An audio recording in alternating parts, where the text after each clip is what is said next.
Okwakha isizwe silondoloza usiko lwethu. You are listening to Asakhaneni only on Solus FM 93.8. Salibonani Bulawayo, salibonani Zimbabwe omuhle. Namhla sizathanda ukuthi sikhulume ngesihloko sethu esingajayelanga nje ukukhulunywa kodwa sikhona kuzimuli zonke.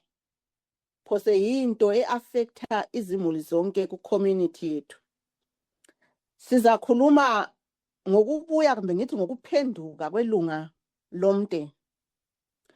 Kulezi insuku siyabona kulabafowethu, kulabantu abethu, odadewethu, obhuti, obaba abaphenduka ekhaya ngenxa yesimo esikomakhelwane wethu lapha eSouth Africa. Ngenxa yezenofobia eqhubeka ngale, sikhangela ukuthi umuntu lo obuyayo kumbe ngithi ophendukayo ngikhaya ngumuntu obehleli khona le South Africa kumbe obehleli kulelo lizwe obehleli kilo engathumeli lutho la ekhaya, kumbe sithi ngumuntu ophuma ejele, kumbe sithi ngubaba kumbe ngumama obesebenzela kwelinye ilizwe noma ngithi kwenye city kodwa usebuyile la ekhaya ukuthi azohlala unomphelo kasayindawo. Ama families anjalo siqhubeka kanjani, sibuilda itrust, siqhubeka kanjani, sihlala lo muntu ebese singajayelanga ukuhlala laye. Yi-topic yethu namhlanje. Salibonani balaleli Bulawayo omuhle. Likhumalo baMthombeni ngiye esilaye lapha kule hlelo namhlanje. Salibonani balaleli, ukhuluma lo Mrs. Manda. Baba uMthombeni, njengomuntu osebenza ngama families alezingxaki ezinenginengi enilokukholwa lokuthi izinto ezinjengalezi ezokubuya kumbe ezokuphenduka kwelunga lomndeni izinto osuke wazi witnessa empilweni yakho kumbe kobomakhelwane. So into leyi iluhlupho olungakanani? Into leyi iyahlupha esikhatheni ngathi umuntu yabehambile iminyaka emine engathumezi lutho, engalethi yona isente, ekwezithwalela isikhwama sakhe, engalala ngubo ekhaya, ngakhanga lendle. So esikhatheni i-challenge engangiyibone ebantwini labana, uthola ukuthi le mpilo yakhe mayesebuyile ekhaya iba mfitshane. Lalabo umndeni abefikela kuwo abamukeli ngesihle. Umuntu lwana uthola ukuthi sele-stress isikhathi eziningi, sehlale ekhathazekile emoyeni. Into engiyibona njengemndeni ukuthi abantu labana yizihlobo zethu. Kuyaqakatheka ukuthi ekuphendukeni kwabo sibaphathe ngendlela njengezihlobo zethu. Ungakhanya ni mangikhangela sibili imndeni eminingi abantu labana sebebhelana, yasecabanga ukuthi umoya ophila ngayo, indlela ephila ngayo, le ndlela esephila ngayo, uthola ukuthi umuntu lwana sekhathazekile isikhathi esiningi, asaphili isikhathi eside. So ngikhuthaza isihlobo ama-families ukuthi umumo esiphakathi kwawo isihlobo zethu sibuyile, azizameni ukuthi sibaphathe, sibanike i-second chance, sibafundise ngendlela kaNkulunkulu ukuthi mawuhambile malungiselela ikusasa yakho. Ngiyabonga. Siyabonga baba uMthombeni ukuthi ngawuhambile lungiselela ikusasa yakho. Mrs. Sibanda. Ngiyabonga ithuba endiphiwayo, angisoze ngibe mude, ngibona ngani ubaba uMthombeni sebambe konke. Kodwa mina ngicabanga ukuthi ngicabanga umnewethu, ngicabange udadewethu, ngicabanga ubaba osukile iminyaka emine wachiya mhlawumbe usane lungakazalwa kumbe wachiya usane luluncane namhlanje sephendukile umntwana kaMasi kumbe ngubaba ngobhuti uselendevu sekukhulile sokuthiwa nguye uyihlo lo Oh. nguye unyoko lo kunzima sibili yikuthi odadewethu labobaba bethu bahamba bangakhangeli emuva but lanxa kunjalo utshilo ubaba uMthombeni lapho ukuthi yizihlobo zethu igazi lethu ngabe bekungumntanakho ubuzamlahla yini ngoba okusalayo ukuthi umntana ligazi lakho. Yes. Ngiyabonga. Yes. Siyabonga mama Mrs. Sifanda. Awukadingakala ukuthi abantu laba singabakhangeleli phansi ligazi lethu. Ngeke ngabone enye iklip angazi bebe actor kumbe it was real ku TikTok kuthiwa ubaba ule 33 years wahamba eSouth Africa. Uthe siyabuye thola usihlokana sekhuluma umuntu ole 33 years wathiya umama umntwana ele 1 year ezelwe.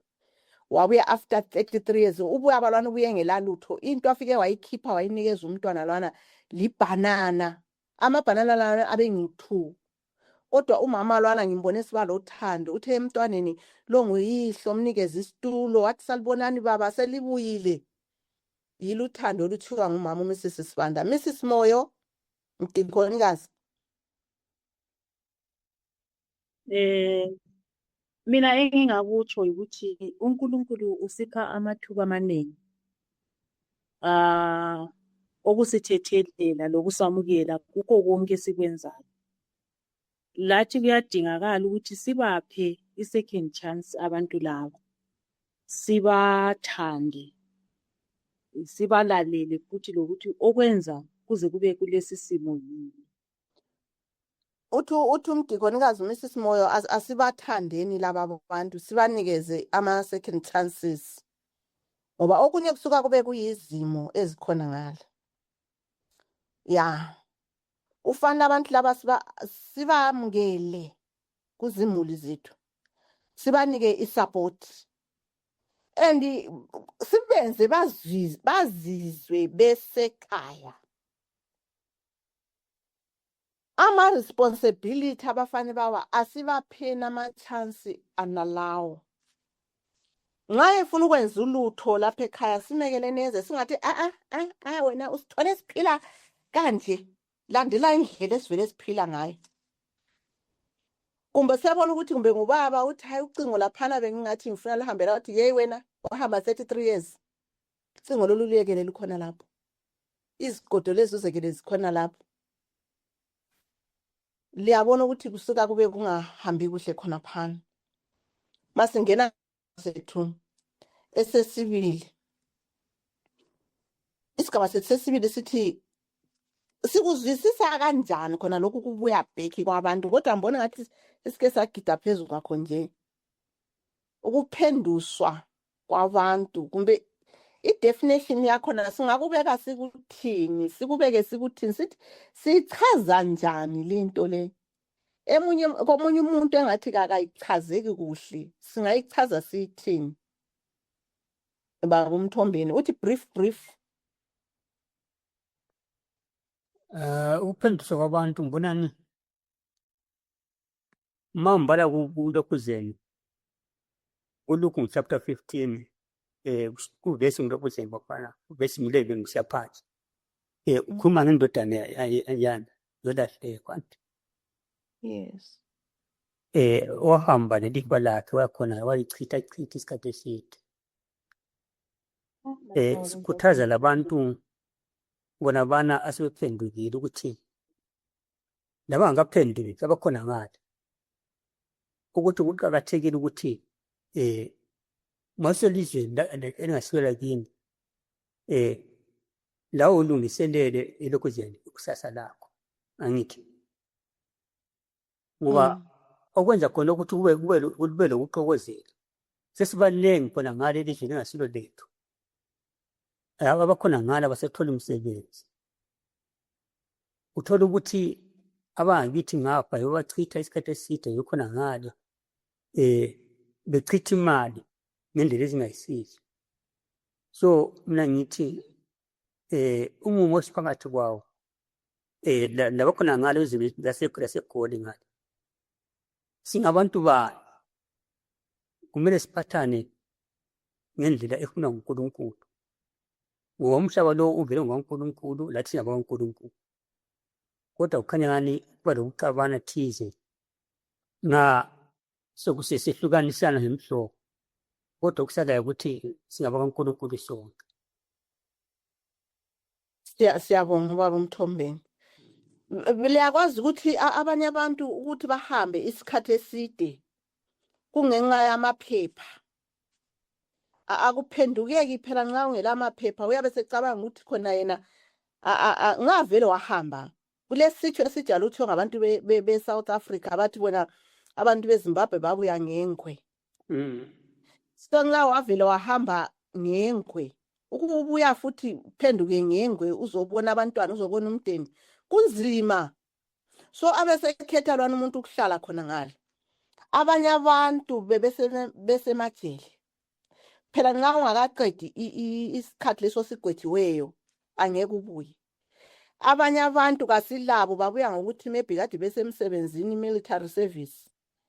Angeke azabuye umuntu back home isikhathi sakhe singaphelanga.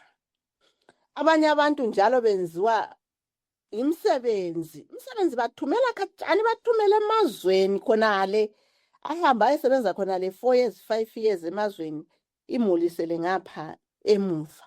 Okufanele imuli ikwenze okade oqeda ukuthiwa ngubaba uMthombeni ukuthi imuli ithi readjust ba-adjuste laba bantu bahambelane bamenzela umuntu azizwe esekhaya. Engeke ngakutsho laphana ukuthi abamekelele umuntu azizwe esekhaya. Ngaye esenza lokhana lalokhana bengamnqabeli. Siyabonga khona phana. Ya. Balalela abathandekayo. Ngike ngalalela omunye ubhuti ngithi ngike ngabona omunye ubhuti uthe ngileqiniso ukuthi abantu abaningi bakubonile. Ubekhuza esithi bantu asamungeleni abane wethu. Uthe ugada umtshova. Ubhuti lwa kakufihlanga uthe ugada umtshova okade usiye eCountry Park wagada lo bhuti okade ethola amathukuze ekhanya ibhuti lwana ngomunye wabantu abaphendukileyo epeniswa izonofobia tube lamathukuze akhe. So kakwazi ibhuti lwana ukuthi imigwaqo esivalavaliwe. Ubefanele yena asale eRose Camp lapha but baze bamehlisela egarage lemzilikazi. Uthi abamphathanga kuhle ubhudlwana uthe uzwe ubuhlungu kakhulu asebehamba bekhuluma abantu emthoveni bethi hey laba abantu abavele eSouth Africa abazenzisa babezihlalele khona le eGoli sebebuya lapha bezosibangela umsindo. Asifundeni ukubamukela laba abantu. Indlela ababuye ngayo ayisiyo ndlela enhle. Abanye bathayiwe, abanye bahlukunyeziwe bathathelwa izinto zabo. Asebenzeni bazizwe beyamukelekile elizweni labo, bemukelekile ngikhaya, bemukelekile kumadrobho abahlala kiwo. Right. Mbesi sisanda. Ungabe usuke wababona yini ku community yakho abantu asebebuyile bevela eSouth Africa? Kwenzakalani ngalaba bantu? Angikababoni abantu ongizwa ukuthi ababuyile, angikabi lethuba lokuthi ngike ngihlangane labo lami ngizwisisise. Mina ngizwa ngisiba lesihelo ngabe khatshana knowing ukuthi baselizweni lapha bavakatshile khona. Kubuhlungu, vele kubuhlungu.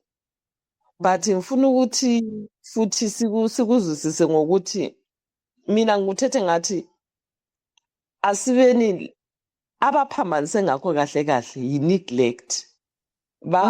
Bashiye izimuli emuva bangachibiliki. Lokunye singakuthi yi-responsibility. Abazange baba responsible enough. Whilst it is true ukuthi bebesebenza nzima kumbe bebotshiwe besizindaweni, I'm sure umuntu nxa ela dadewethu bakhona abakhona apha eZimbabwe abaneglect ama-families abo abasemakhaya, omama sebegugile basemakhaya bangabathumeli lutho, kodwa mzwana umsebenzi uphela akhumbule ukuthi kanje ngilo mama ekhaya. Mna ngizitshela ngathi kuyafana nje. So i-bottom line ukuthi abantu bathwele nzima, basala bekhulisa abantwana bethu, basala bekhulisa, abanye bayahlala emzini bayagcinwa izalukazi ezingasela lamandla, abanye bayathengisa ama-vegetables besenzana nti. But at the end of the day wena usuvuka usungumqoki. But angitsho ukuthi bakhona abade besenza kahle bethumela labo, mbone ngani ukwamukeleka kwabo kuchiyeni. But mbone ngani inzondo isukele ekutheni abanye bahambe bahamba, omunye bese simfanisa ukuthi nguye, kodwa hayi kodwa nguye ngoba simaze nje. So I think okwenza abantu bebe lenzondo yona leyo kumbe lolaka kuzathatha isikhathi, akusoze ukwamukela umuntu akuthi ukuthi angisavunyela ukuthi ngizonde. Ngiyakhumbula sibili izenzo zakhe, but ngivumelani lami ngithatha isikhathi ngiphole, ngizamamukela vele ngoba vele ngumntana. Yeah. Fana yamukeleke enjalo. Injalo. Siyabonga mama Mrs. Sibanda. Mtikhonikazi. Abantu laba asebebuyile, abanye suke wababona, abanye uzwile kuthiwa bakhona. Abanye amalungu ebandla. Lizafika libaphathe njani kumbe selibaphathe njani?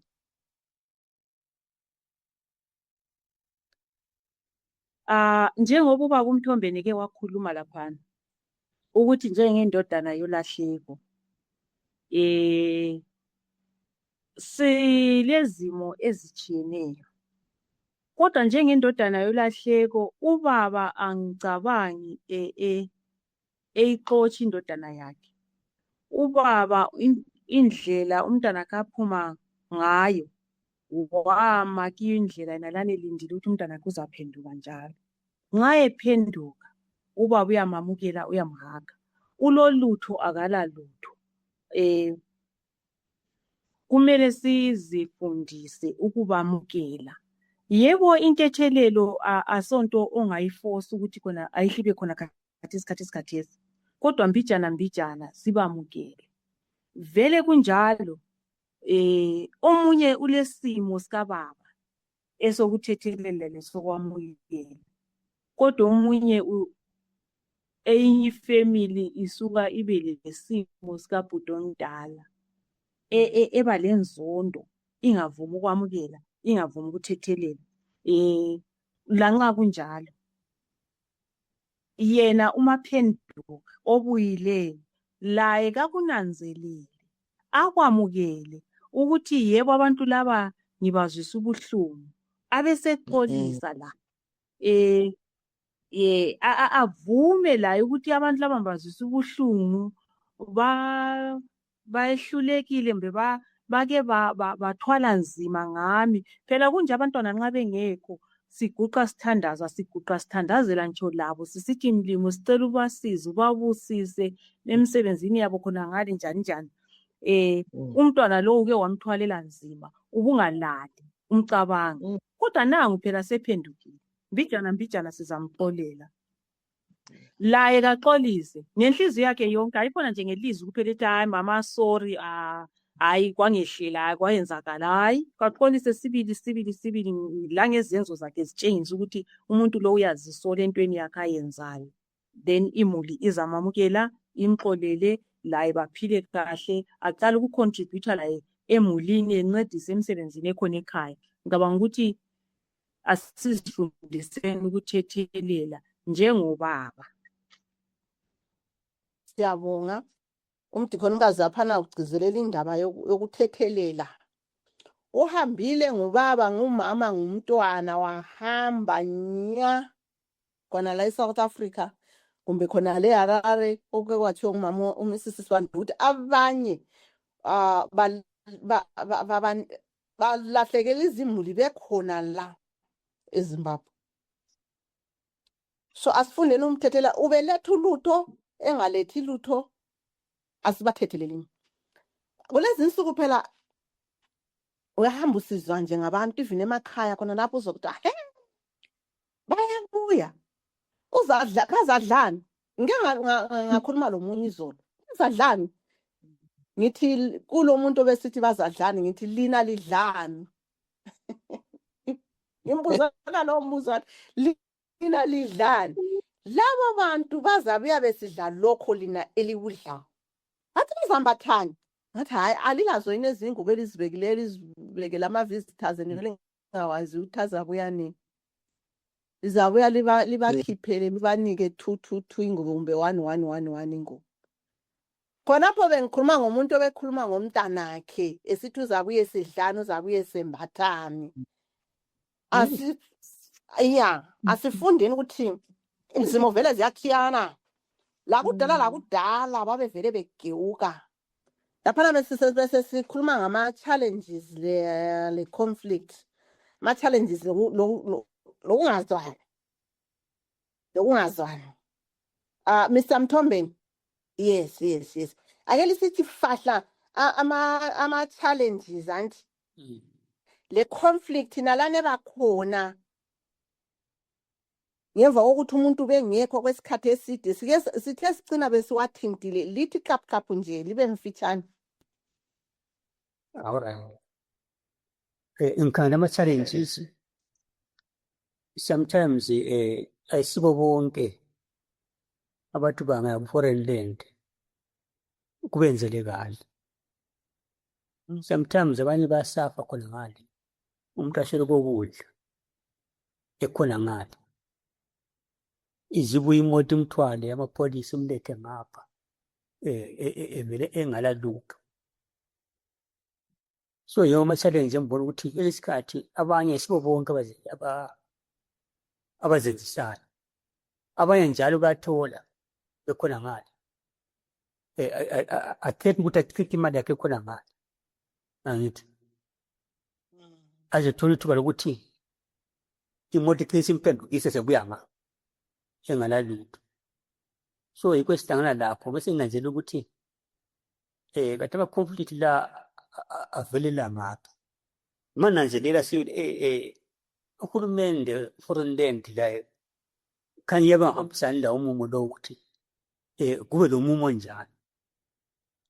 Bese kusiki abasemaceleni labo ma-opposition party. Yiwo asinasile siyovusa lo udlakela lokuthi kube lezinto ezinjalo. So lokho sikufunda lo besathana uNkulunkulu ukuthi vele khona kule usathana uyezama ukuthi alethe ingabano phakathi kwabantu loNkulunkulu. So khona lokho ngibona ukuthi kusukela khona ukuthi vele impi yavele yaqala ezulwini. So ama-conflict abakhona la asukeli ukuthi uhulumende ngeke uvumelana ukuthi kube njalo. So ama-conflict la asukela emaceleni abantu basemaceleni ukuthi bapende uhulumende kwe-foreign land. Siyabonga. Mrs. Siswane. Right. Emuntwini ophumejeleke. Kunzima lakhona. Kunzima but mina ngibona ngani kuqhakathekile ukuthi njenge-community and sifunde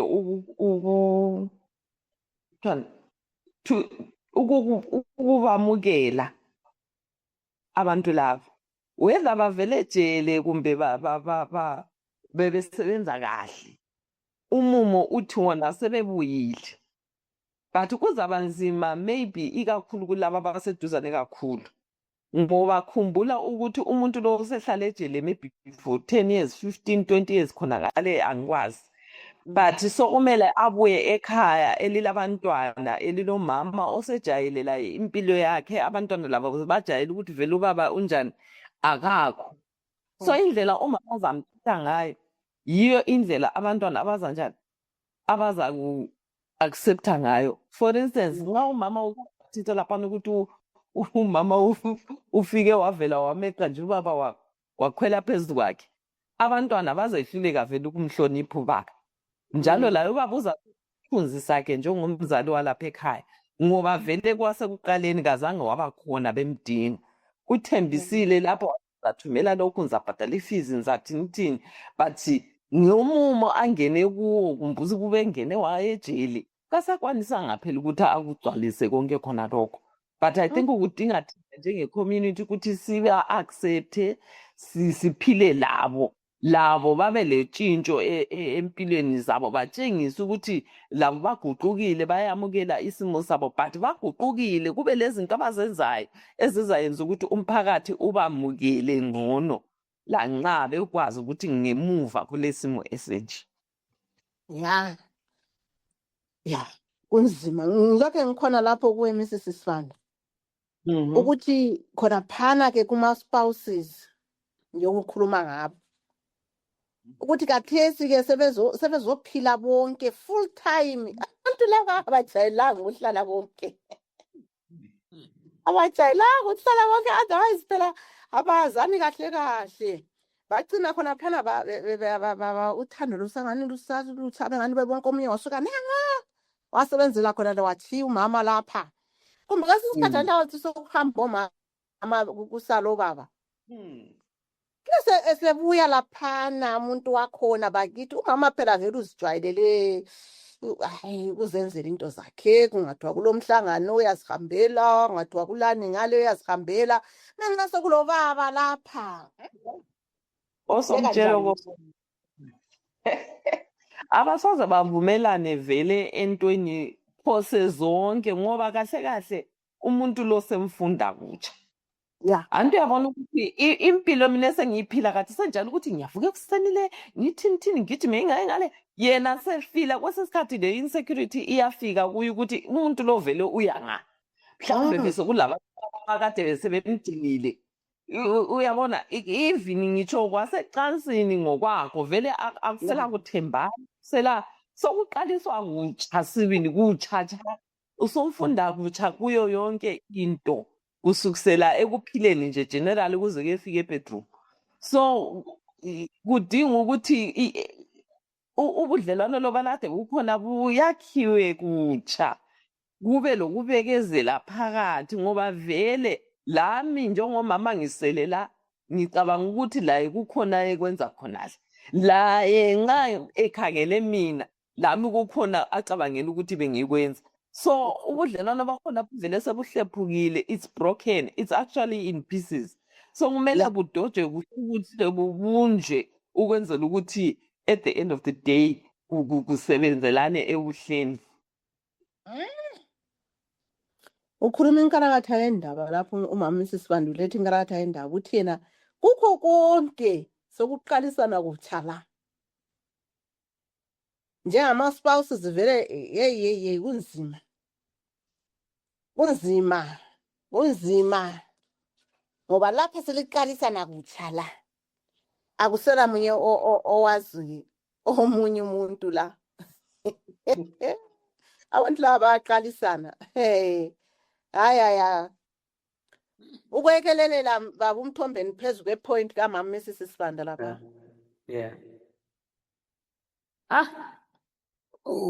Mrs. Sibanda lapho khuluma indaba enzima lapha yazi ngabubona kweyindawo ubaba wahamba eseselijaka eseseyangikakhulu wabuya abantwana sebefundile sebeyama-degree lekhaya lapha sokumgcwele inkomo sezikhona sokukuhle ekhaya lapha kodwa ubaba kazange athenge lutho ngesikhathi sakhe wayengekho abantwana abalandaba laye ubaba balondaba lonina babondlayo so kuba nama-challenges kakhulu ebantwaneni abantwana baqakathekisa umuntu onjani obondlayo so kuba lobunzima thize uba waqalisa sesibabhuli sehluphana lo mama abantu abanjalo uyabengenzanga lutho empilweni yakhe but uyasefuna ukuthi abantwana bamthande benjalo but ukwanzima ukuthi abantwana bamthande ngoba abantwana bazinina phela onjani abakhulisayo so khanya kuba lobunzima thize empilweni izigaba ezinjalo. khona lapho moyo ndokhe ngikuwe khona lapho umama Mrs Sibanda uke wathinta indaba eze bedroom laphana ebantwini kade behlukene isikhathi eside. Okuyinto lokhu kungenzeka kanjani, singakuthi rebuild njani okuyinto kwe-intimacy lokhu between ama-spouses after iminyaka eminingi behlukene. Leyo inzimanyana phela baseqalisana ukukhombisana. So isithi umama ubaba uhamba ama-10 years engekho. Sungikhona ukuya namhlanje. Sumqasha kuhle umama. So lokuthembana kusethembakalanga, sokwazi ukuthi ubaba wayesenza ngani. Kumbe lo mkhuhlane usukhona. So akasodinga umusa kaNkulunkulu ukuthi sikwamukele, siyamukelana. Isikhathi eziningi ubaba usebenzi yakhe ngalo. Umama la esithi selala abantwana ngalo. So uthatha isikhathi eside ukuthi abantu abazamukelana ngoba sethembana, i-trust yabo isiphupho.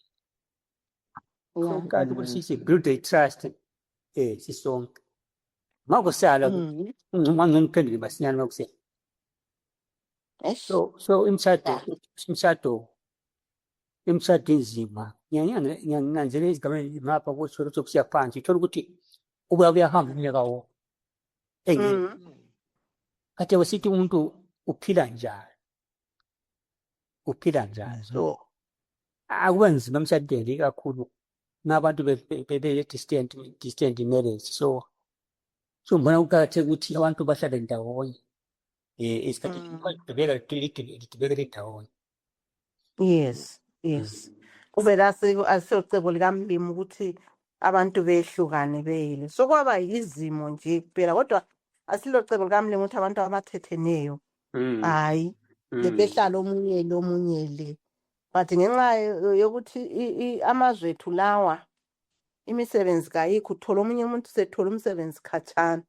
Kodwa kuthiwa ke nxa usubuyile ungajahi izinto. Nxa usubuyile ungajahi izinto, thatha izinto kancane. Like libe nguthu lo baba kumbe lo mama lidle ndawonye, lizama ukuxoxa abantwana bengekho.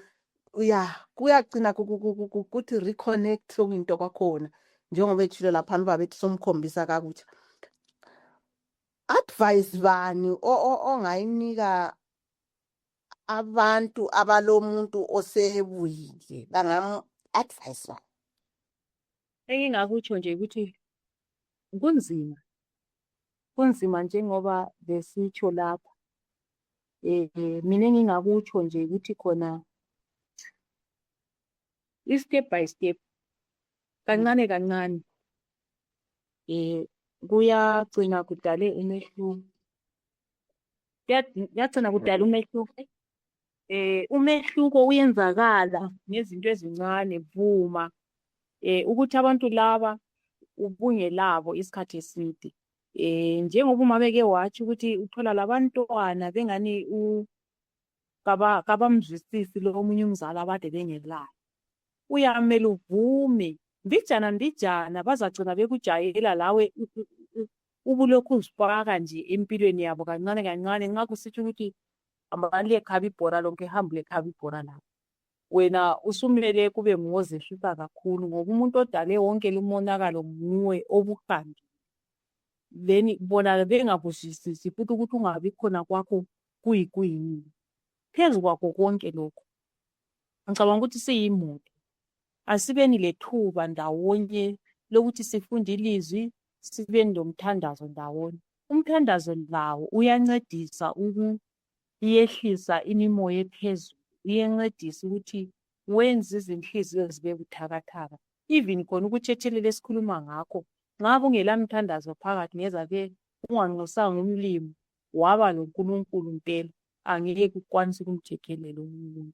Ngeke ukwanise ukuvuma ukwamukele khona lokho ukuthi khathesi sengikulesi simo.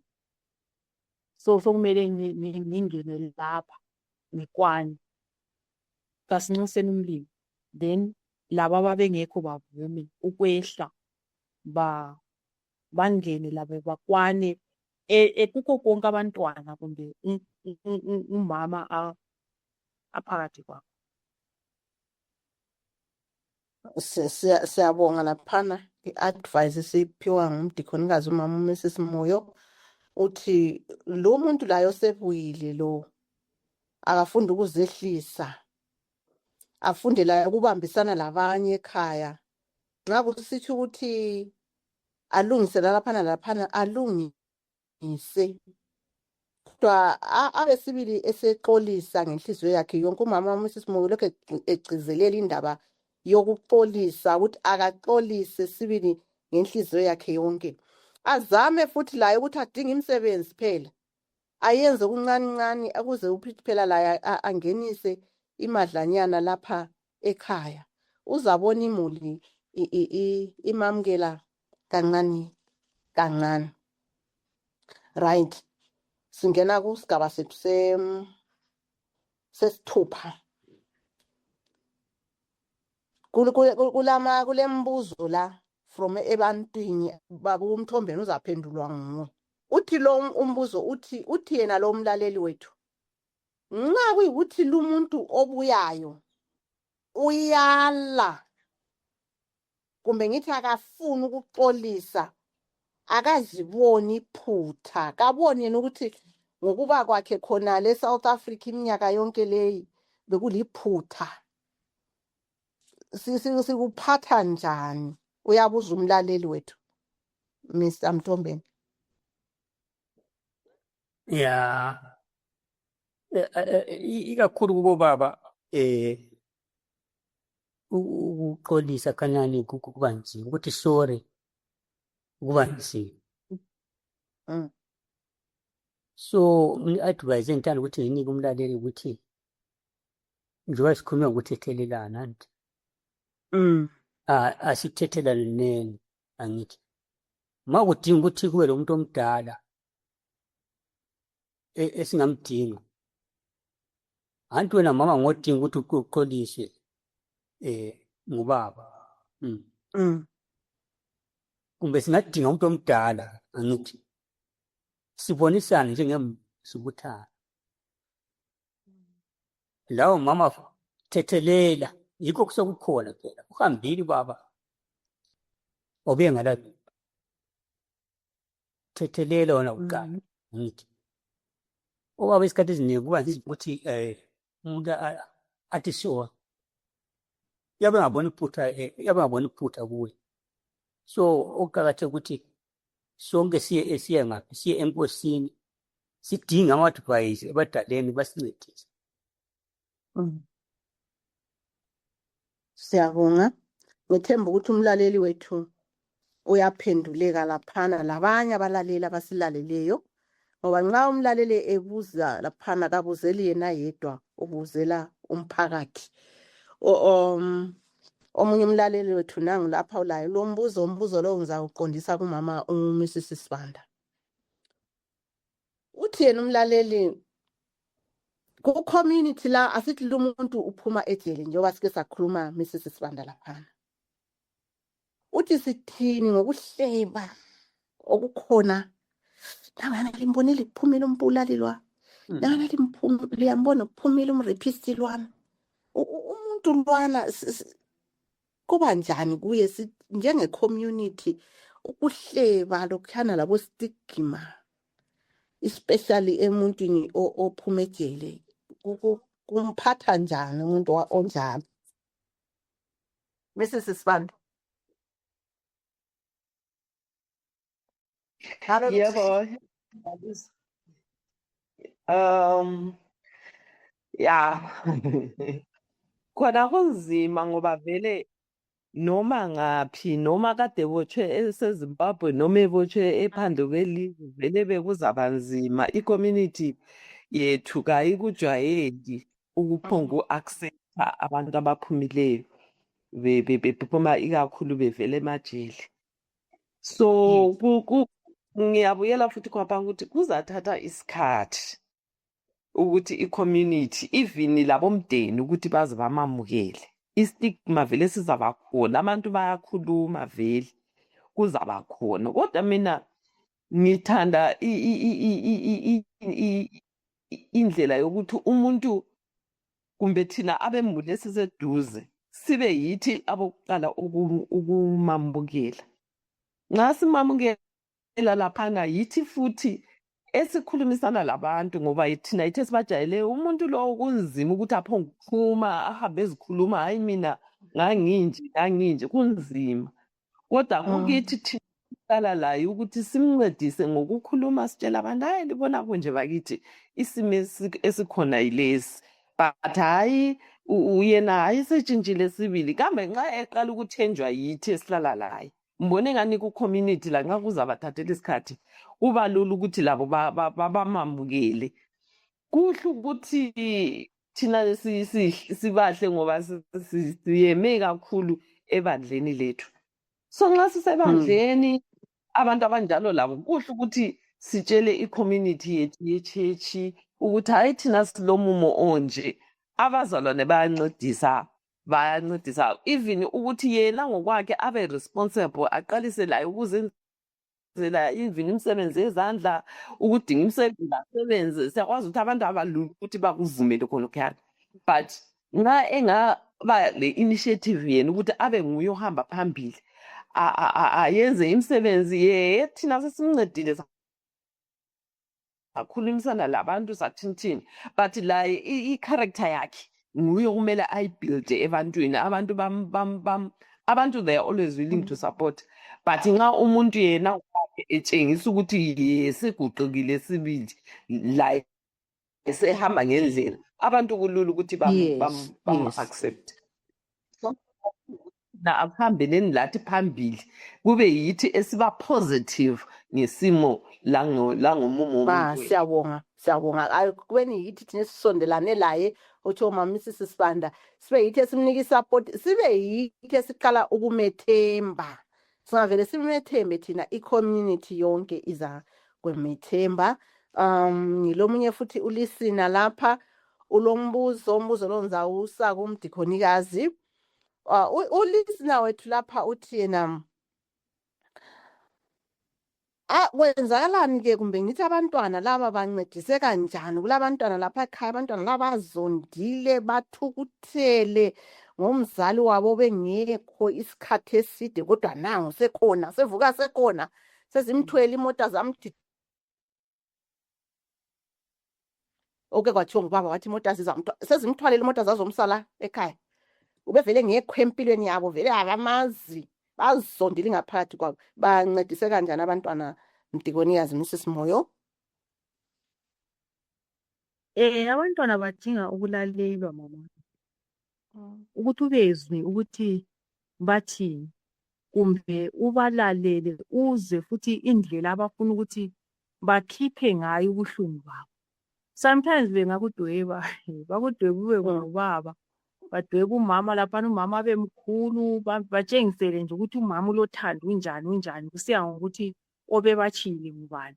Bese bekudweba ungubaba bakudwebe mebhucakile udatshukelwe uyilolo hlobo bazakudweba ngalo kumbe bakubhalele incwadi. Kuzwisise khonokhuyana yindlela labo abafuna ukuthi bakhiphe i-anger abalayo. Bazwisise kumele ubalalele njalo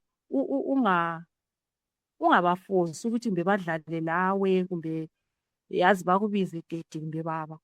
Mbijana kuzaze kulunge, kodwa kukhona ukuthi wena njengomzali kumele ukwamukele khonokho njalo uzenze ukuthi bakwethemba abantwana labana, ulet trust yakho yonke ukuze babone labo ukuthi hayi ngomunye wabazali bethu laba.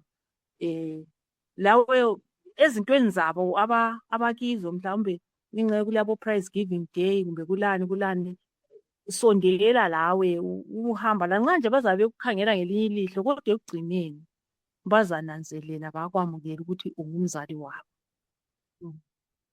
Siyabonga. Ukhola wethu okugcina libe brief babumthombeni.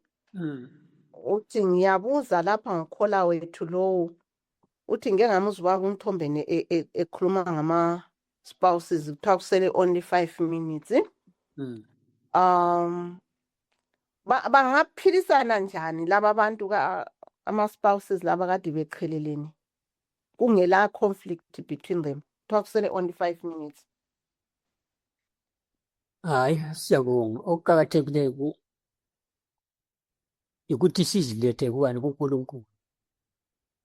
Sifunde ukuthi sithethelelane. Sibuyisane. Mase uvele sokonakele. Okuqakatheke ukuthi sonke sizilethe kubani kuNkulunkulu anti. Ubona okuqakathekileyo ukuthi uthethelelane. So uvele sokukhona sokwenzakele. Kodwa sifunde ukuthi sithethelelane. Siyabonga. Ilizwi lokugcina Mrs. Sibanda masivala iprogram yethu. Hello, mina ngathi I think in everything that we do kuhle ukutshengisa ukuthi siyathandana. Akulanto esingayenza silamandla ukuthi even ukuthethelela umuntu kudinga ukuthi sithandane. Ngawumthanda umakhelwana wakho uzamthethelela angaze abone kankakhe. Mina yikho engakutsho abantu bethu izihlobo zethu ezibuyayo asibatshangiseni uthando. Sikhethe ukuthi sakhe ubudlelwane bethu labo. Okay. Siyabonga Mr. Mthombeni ukuthi ube lathi kuhlelo lethu Asakhaneni 93.8 Source FM. Siyabonga Mrs. Sibanda, siyabonga mdikonikazi wethu uMrs. Moyo, sibonga futhi labalaleli bethu abasilalela insuku zonke. Siyabonga ngendlela emangalisayo bakithi asibemngeleni abanye bethu izimo abasuke bekuzo izimo ezingekho right. Bahlukumezekile emoyeni, bahlukumezekile emqondweni, bachile abantu izinto zabo kade bezisebenzele baphuma beyibo nje bazibuyela beyibo nje umuntu egqoke lokhu abamthole ekugqokile. Inhliziyo zabo lengqondo zabo azihlalisekanga. So thina singabanikeza uthando sibamukele umlimu lathi abese sibusisa ababusise futhi labo. Ngakuzabavumele ngilithiyela khona abantu abaphendukileyo. Ngakuzalivumela ukuthi liphinde libuyele futhi komunye umnyaka lingakhohlwa emuva, lingakhohlwa izimuleli zishiye emuva. Ngiyavalelisa ngowenu usisi Oxy uMada uMavondlo. Zanzacela abangani bami bevalelise la. Siyavalelisa abalaleli. Sale kahle balaleli Mrs. Vanda. Salani kuhle abalaleli, seyamini kuNkulunkulu. Konke kuzakudlula ngowena olivalelisayo ngokhumuzi lenu. Sihlangane futhi balaleli ngesonto elizayo Solus FM 93.8. Bye. Okwakha isizwe silondoloza usiko lwethu. You are listening to Asakhaneni only on Solus FM 93.8.